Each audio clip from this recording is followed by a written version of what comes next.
Oggi Zaia è venuto in aula per aprire la discussione sul bilancio e esattamente come ogni anno da 5 anni a questa parte ha recitato un copione già sentito, un disco rotto nel quale ogni volta quello che manca è il Veneto e le necessità che ha la nostra regione.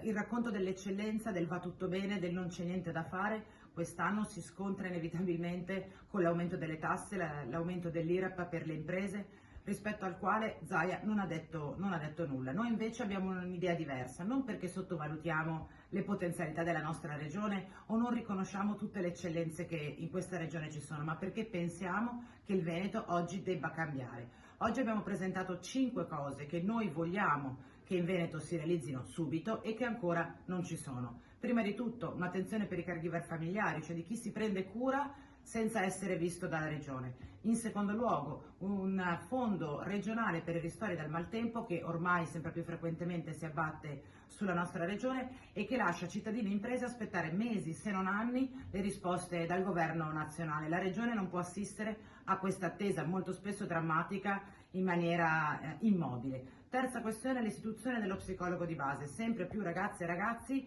raccontano di un disagio, di una difficoltà sul piano psicologico. Non riuscire a incrociare immediatamente questo disagio per garantire il benessere soprattutto alle giovani generazioni è una colpa che noi non vogliamo assumerci. Quarta questione, la conversione ecologica, il contrasto ai cambiamenti climatici. Certo la politica può imporre decisioni generali dall'alto, ma se a questa necessità di cambiamento non corrisponde anche un'inversione nelle abitudini di consumo, non si potrà andare da nessuna parte. Quindi servono degli incentivi precisi per investire sui pannelli fotovoltaici anche nel settore privato e quindi convincere i consumatori a ricorrere a questa forma di energia rinnovabile. E infine la sicurezza sul lavoro. Il Veneto non può essere una regione in cui ancora si muore sul lavoro. Maggiori investimenti per gli SPISA, cioè gli organi di prevenzione e di vigilanza, maggiori tutele contro il lavoro nero e il lavoro sommerso, maggiori strumenti per contrastare la pratica del caporalato,